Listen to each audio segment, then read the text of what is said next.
Mukhang grabe na po ang takot ng China sa PBBM administration. Ipinahahalata nila nginig na sila, mga kaistorya. Talagang umiiyak na po. Ay papaano ba naman, mga kaistorya, ang sinabi po mismo ni PBBM ay ito: I do not intend to yield. Filipinos do not yield. Ang tinutukoy niya dyan, mga kaistorya, ay yun pong West Philippine Sea. Ano bang ibig sabihin ng ating Pangulo, mga kaistorya? Hindi po tayo aatras. Wala sa bokabularyo ng mga Pilipino ang umaayaw o ang sumusuko.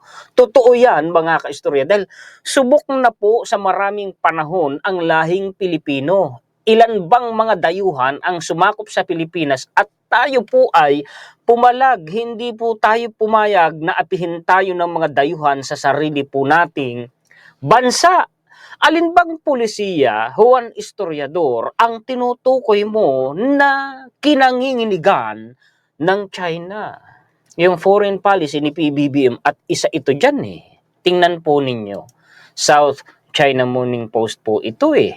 Ha? Hanggang ngayon, iniiyakan po nila ito. Gusto nila natanggalin ito ng Pilipinas dito sa bansa natin. Dinidiktahan nila ang gobyerno natin, pero hindi po nila kayang sindakin ang administrasyon po ni PBBM. China has repeatedly demanded the typhoon's removal since the system was delivered to the Philippines in April. Wala, hindi po nila kaya nasindakin, mga kaistorya. Bibili pa nga tayo ng Typhoon missile system na yan. Papaanong hindi iiyakan ng China?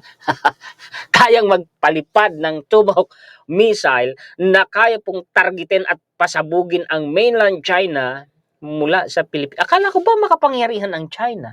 Akala ko ba malalakas yung mga missile nila? Ang dami nilang missile, iilan lang yung atin. Bakit umiiyak na sila? Bibili pa daw po tayo ng mid-range at saka short-range air defense missile system kung hindi ako nagkakamali. Lihitin mo po yung balita, mga kaistorya. Nasa na po yan nasa budget na po ng armed forces po natin. Ay kung talagang malakas sila, bakit umiiyak sila? Kung sa bagay, yung mga missile po nila, mga kaistorya, hindi pa subok. Pinalilipad nga, hindi lumipad dahil ang laman ng missile sa halip na fuel ay tubig. Nagalit si Xi Jinping, pinagtatanggal yung matataas na opisyal ng nuclear arsenal nila. Paano po, grabe po, mga kaistorya. Ang korupsyon sa hanay ng militar ng China, isa yun sa kabulukan, kahinaan po ng China, mga kaistorya. Yan po ang mga balita, impormasyon na may mabahagi ko sa inyo ngayon. Paki-share po at paki-like at sa mga bagong viewers natin, kung gusto ninyo ang ganitong klase po ng content ay maaari kayong mag-subscribe. Patalastas po muna. Sa mga naghahanap ng dekalidad na hollow blocks, matibay po, mga kaistorya, ay sa 7 Brillantes na po kayo bumili. Ang kanila pong lokasyon ay sa Butulan. So sa mga malapit po dyan sa Butulan, sa Kabanggan at sa Iba, Zambales, dyan na po kayo bumili sa 7 Brillantes. Mura po at dekalidad. Sabihin lamang ninyo na kayo inendorso ni Juan Historiador at ibibigay sa inyo ng mas mura kaysa karaniwan ang kanilang hollow blocks. Ayan po ang kanilang contact number. Screenshot nyo na po. Ang kanilang lokasyon po ay along Paitan Road. Yan po yung kalsada na papuntang Taugtog or Camara. Pagkalampas lamang yan ng diversion road, malapit po yan sa triangle intersection, mga kaistorya, ng Butulan, Zambales. Ayan na po, mga kaistorya. Ini-endorso natin. At para sa mga gusto po ng ganitong klase po ng endorsement ay maaari ninyong kontakin ng inyong lingkod sa aking email, juanhistoriador@gmail.com. Okay, tuloy po tayo sa atin pong talakayan, mga kaistorya. Ipakita ko sa inyo yung atin pong reference. Siya nga pala, bigyan ko kayo ng update doon sa sinasabing pinasok umano ng 5 warships ng China ang Bicol region. Ay hindi ho daw pala iyon warships ng China, kung hindi mga warships po ng kaalyado nating bansa na nagsasagawa ng joint maritime deal sa karagatan natin sa Pasipiko, dahil ang Bicol region po, alam ko, syempre Bicolano ako, taga-daet ako, nakaharap sa Pasipiko. Ayan po ang sabi, Navy clarifies foreign vessel seen in Camarines Norte, part of drill. Yan na nga ang sabi ko, hindi po yan susugod China. Bakit inireport mo kahapon, Juan Historiador, na ganun? Iyon po ang sabi ng mainstream. Ayan, Brigada News, pakiayos ang balita ninyo. Anyway, in fairness po kay Brigada News, ang sabi po dito ay pinaghihinalaan pa lamang. At yan daw po ay binavalidate pa po ng pamahalang lokal ng Jose Panganiban, ay marahil ay natapos ng validation at nakumpirma na yun po ay hindi po mga warships ng China, kung hindi po mga warships ng kaalyado nating bansa. Ayun, kaya naman pala. Anyway, ano ba ang implikasyon nito at ano ang ibig sabihin nito? Ang nakita ko ritong kahulugan, ibig sabihin, mga kaistorya, na alarma ang mga kababayan natin. Bakit? Ibig sabihin ay alerto na ang mga Pilipino kapag ang pinag-uusapan ay ang ating karagatan, kapag ang pinag-uusapan ay ang West Philippine Sea, kapag ang pinag-uusapan ay ang China. Ang kagandahan noon, ang taong bayan nakikipag-cooperate na sa mga autoridad natin. Ang totoo po, mga kaistorya, may nakausap ako through Messenger na isa pong mangingisdang Pinoy na pumunta po roon mismo sa West Philippine Sea at siya mismo yung nagwagayway ng bandila ng Pilipinas. Talagang nagsend siya sa akin ng mga raw footage, mga kaistorya, ng mga barko ng China. Nagmamatsyag sila, nagmamasid at nakikiramdam. Ganyan kaalerto ang mga Pilipino natin, kapwa natin Pilipino. Ibig sabihin, totoo yung survey na majority ng mga Pilipino ay suportado po ang pulisiya ng Pangulong Bongbong Marcos na ipinagtatanggol ang West Philippine Sea. Kumusta naman kayo dyan, mga pro-China at yung mga duwag sa China? Comment nga kayo. Nakakahiya naman sa mga ating mga bayani na nagtanggol sa Pilipinas. Hiyang-hiya naman kami sa inyo, kayong mga duwag sa China. Anong masasabi nyo sa kanila, mga kaistorya? Comment nga po kayo. Okay, tuloy tayo dito. Matapang ang ating presidente, bagaman ay tahimik, hindi kayang sindakin. PBBM's West Philippine Sea, stand Filipinos do not yield. Ganda, no? Amid continued provocations by the China Coast Guard, yung isa diyang na sinasabing tayo daw nang po-provoke sa China, yung pro-China. Nasabi tayo daw po ang nagpo-provoke, binabaliktad Pilipinas ang pinapasama And numerous diplomatic protests from the Philippines, President Ferdinand R. Marcos Jr. delivered a resolute message before foreign delegates at the IISS Shangri-La Dialogue 2024 in Singapore held from May 31 to June 2 last year. Kita ninyo, mga kaistorya. Salamat sa ating Pangulo. I do not intend to yield. Filipinos do not yield. Reaffirming his firm stance on the West Philippines. Talagang matatag ang Pangulo Hindi natitinag. President Marcos also declared, I will not preside over any process that will abandon even a square inch of a territory of the Republic of the Philippines. Hinding-hindi ako ang mangunguna sa anumang proseso para iwanan, atrasan natin kahit 1 pulgada kwadrado ng teritoryo ng Pilipinas. Yun ang presidente. Hindi gaya ng sabi ng nakaraang administrasyon, dagat lang, tubig lang, bigay mo na lang yan sa China. Gusto niyo, punta kayong Davao, yung tubig ng Davao, bigay ko sa inyo.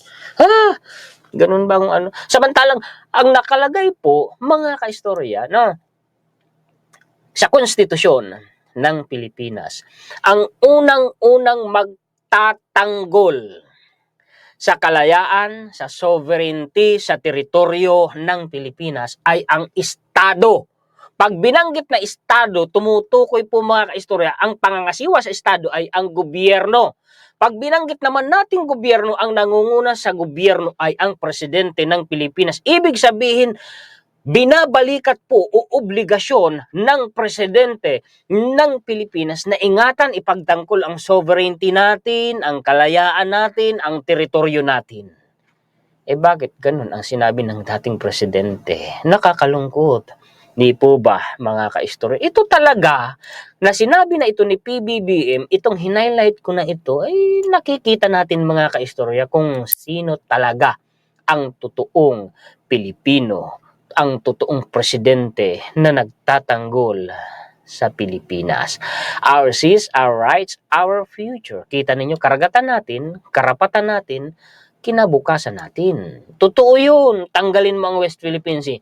Tinanggalan mo ng kabuhayan. Tinanggalan mo ng kayamanan. Tinanggalan mo ng teritoryo ang Pilipinas. Hindi naman sasabing teritoryo kasi exclusive economic zone. Excuse me. Ha? Kasi po mga kaistorya, nakalagay sa international law, yung binanggit ko sa inyo, na ginawan ko ng content dati, nakalagay doon sa exclusive economic zone na dapat tayo po ang nakikinabang. Sa lahat pong nandyan na kayamanan, dyan po sa West Philippines, kasama na po dyan mga kaistorya, yung natural oil and gas deposit, hindi lamang mga yamang dagat. Ang kaso nandyan ang China. Kita ninyo mga kaistorya. Kinabukasan daw po natin yan eh. Sabi po ng atin pong gobyerno, in line with the President's declaration, the Armed Forces of the Philippines has launched communication plan, MULAT, an initiative designed to bolster transparency, counter disinformation, and enhance public awareness of the Philippines' rights over its maritime territory. Sabi po ni Commodore J. Tariel sa investigasyon sa Kamara, kung hindi ako nagkakamali. Huwag ika nating pilipitin yung ginagawa pong effort ng gobyerno natin, yung Transparency Initiative dyan sa West Philippine Sea. Yung iba kasi dinidistort eh. Tama naman ang sinabi ni Commodore J. Tariela, magtulungan po tayo. Kaya nga, mga kaistorya, hindi ko tinitigilan ito. Kasi pakiramdam ko, naiinsulto ako na sa sarili po nating bakuran, ginaganyan tayo ng China. Nasasaktan tayo eh. Ang Pilipino kasi nakatanim na po sa dibdib natin. Sakit na sakit tayo kapag tayo po ay inaagrabyado sa sarili nating teritoryo, sa sarili nating bakuran. Subok yan. Alam ng inyong lingkod na yan din ang nasa damdamin po ninyo. May kinalaman dyan, may babala ang isang mambabatas sa Kamara, mga kaistorya. Mamaya ay babasahin ko po sa inyo, pero gusto ko munang basahin ito sa inyo. Department of National Defense Assistant Secretary of Defense Communications and spokesperson Arsenio Andolong echoed the warning. This warning, stressing the need for heightened public awareness. Bakit, mga kaistorya? Matindi po ang black propaganda na ginagamit ng China ngayon, lalo na sa social media. Gumagamit po sila talaga ng mga tao. There are malicious narratives that twist the truth. Yung isang tao na nagsabi, kilalang kilala ninyo yan at kilalang kilala ko, na ang gobyerno daw natin, ang administrasyon daw ni PBBM at si Speaker Martin Romualdez, tayo raw po ang nangpo-provoke sa China. Kaya nag-i-escalate ang tension sa West. Hindi eh. Baliktad eh. Baliktad. Fake news peddlers are adept at malign influence, and their goals is to weaken national unity. Pinag-aaway-away pa nila mga Pilipino. Pag nagkawatak-watak tayo, nagkanya-kanya, talo tayo. Yan ang gustong mangyari ng China eh. Disrupt our quality of life and erode our political and economic stability. Sabi sa isang reference na ginamit natin, ginawa natin ng content, ay ang China daw po talaga ay nakikialam sa sistemang politika ng Pilipinas, nang hihimasok. Mga kaistorya. Ayun. Kaya ingat po kayo ha. Ingat po kayo. Ito yung iniiyakan ng China eh. Hanggang ngayon. Kaya nga, nginig na sa pulisiya ni PBBM eh. Grabe naman, China. Oo. Si South China Morning Post yan ha. Subukan nating basahin. Philippines doubles down on US-made Typhoon missile system despite China's warning. Kahit anong banta ng China, hindi natitinag ang gobyerno natin, no? Future drills featuring the Typhoon are designed to test the military's ability to respond to an external threat. Manila's Army Chief said, alin ba yung possible na tinatawag na external threat? A possible invasion, maybe? Maaari sigurong idulot ng China, na palagay ko naman, ang China ay hindi magigera. Mahina yan sa loob ng bansa nila. The Philippines is not only defying China's calls. Wala. Sige lang, magngaw-ngaw ka lang dyan. Kumbaga yung gobyerno, ngaw-ngaw ka lang dyan, China, pakialam ko ba sa'yo? Wala kang karapatang makialam sa gusto namin gawin sa bansa namin. Totoo naman, tama naman. The Philippines is not only defying calls to remove the US-made Typhoon missile system from its shores, but is also strengthening its commitment to the platform by featuring it in a major arms training exercise next month, according to Army Chief Lieutenant General Roy Galido. At ang sabi pa nga, bibili tayo mga kaistorya niyang Typhoon missile system na yan. Ako, pabor ako dyan. Tagta rin yun ng Typhoon missile system Luzon, Visayas, Mindanao. Kayo po mga kaistorya, pabor ba kayo dyan? Ito'y pinakita ko na kanina. Dito na po tayo. Ngayon, ito yung mambabatas na sinasabi ko kanina na may babala. Basahin natin. Ito po ay si Representative J. Kung Hoon. Tingnan ninyo ha, pakinggan po ninyong mabuti. Babasahin ko, Tagalog naman ito. Si Pilipinas Today. Ang sabi po, nagbabala si Zambales 1st District Representative J. Kung Hoon sa kanyang pahayag na inilabas ng Young Guns sa kanilang Facebook page nitong Biyernes, Pebrero 14 tungkol sa balak ni dating Pangulong Rodrigo Duterte at ng kanyang anak na si Vice President Sara Duterte na mabalik ang kanilang full political power. Aniya, hindi dapat makalimutan na sa pamumuno ng dating Pangulo ay nakapagtayo ang China ng ilang military bases sa West Philippine Sea. Kung saan naharas at nawalan ng trabaho ang ilang mangingisda na pumalaot sa sarili nating karagatan. Yun ang masaklap Binigyang diin din ni Kung Hoon na nasa kamay ng publiko ang kapangyarihan kung sino ang magiging leader ng bansa at pinaalalahanang i-reject ang mga umano'y Duterte pawns. Yan yung terminohan. Nagbabasa lang po ako, hindi sa akin galing yan. At pumili ng leader na lalaban para sa stronger, sovereign at corruption-free na bansa. May pa ito illustration ito po. Reject candidates who are Duterte's pawns, Representative Kung Hoon. The power is in the hands of the people. Reject the candidates who are Duterte's pawns.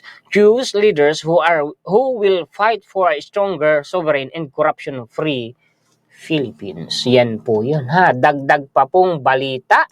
Ang sabi dito, ito si Senator Coco Pimentel, PDP laban ha. Siya na yung nagpo-push ng impeachment case laban kay VP Sara sa Senado. Kasi nga nag-adjourn, di ba? Yung sabi, June pa ang balik. Naku, pagkatagal, may nag-file pa ng petisyon sa Korte Suprema. Ngayon sa Senado, kalaban ito ng Duterte camp Sumulat si Senator Coco Pimentel kay Senate President Chis Escudero kaugnay ng pagkilos ng Senado sa impeachment complaints laban kay Vice President Sara Duterte. Si News 5 ang nagbabalita. Binigyang diin ni Pimentel ang Article 11, Section 3, Paragraph 4 ng Konstitusyon kung saan dapat isunod agad ang paglilitis ng Senado kung ang Kamara ay nakakuha ng isang katlo na lagda. Ganon.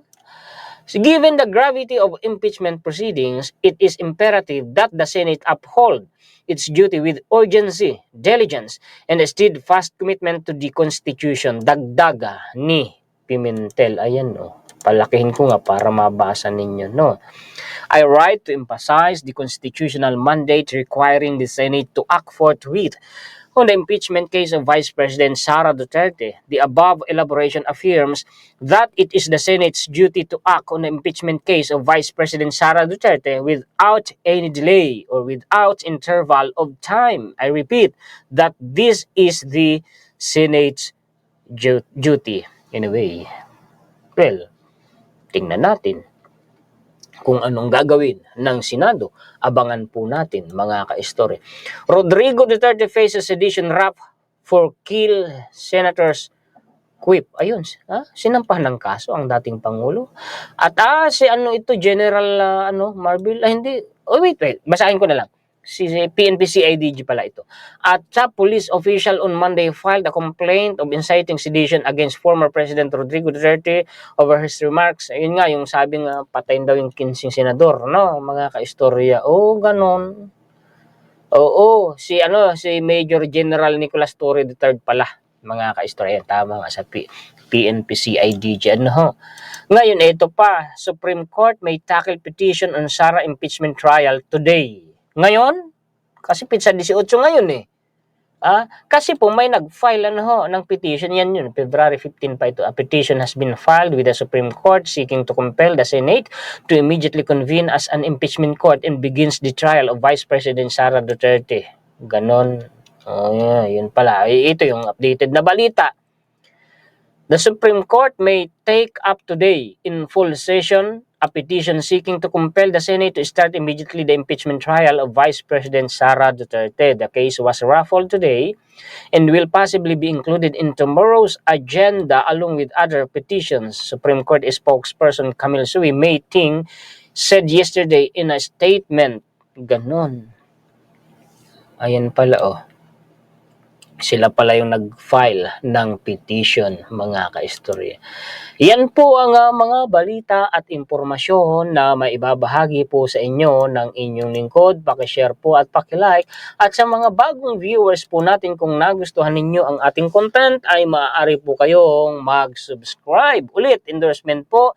Sa mga naghahanap po ng matibay, dekalidad po at mura na hollow blocks dyan po sa Butulan, sa Kabangkan at sa Iba, Zambales ay sa 7 brilyantes na po kayo kumuha. Sabihin lamang ninyo na inendorso kayo ni Juan Historiador upang ibigay sa inyo ng mas mura kaysa karaniwan ang kanilang hollow blocks. Screenshot nyo na po ang kanilang contact number. Ang lokasyon nila ay along Paitan Road. Yun pong kalsada na papunta po ng Taugtog or Camara. Pagkalampas lamang po yan. Kung babaybayin ninyo ang San Juan Road, pagkalampas lamang po yan ng Diversion Road ay kasunod na po yung Paitan Road. Pangalawang lote sila mula sa kanto. Malapit lang po yan sa triangle intersection po ng Butulan. Salamat po sa inyong lahat, mga kaistorya, sa walang sawa ninyong pagsuporta. Laging pag-aabang, pakikinig, pagla-like at pag-share sa mga contents ng inyong lingkod. Mabuhay kayong lahat. Shout out po sa inyong lahat. Nagpapasalamat tayo higit sa lahat sa atin pong Panginoon. Muli ako po si Juan Historiador, ang tagakwento ng totoong istorya ng kasaysayan na nagmamalasakit sa kapwa ko Pilipino at nagmamahal sa bayang ito, ang bansang Pilipinas.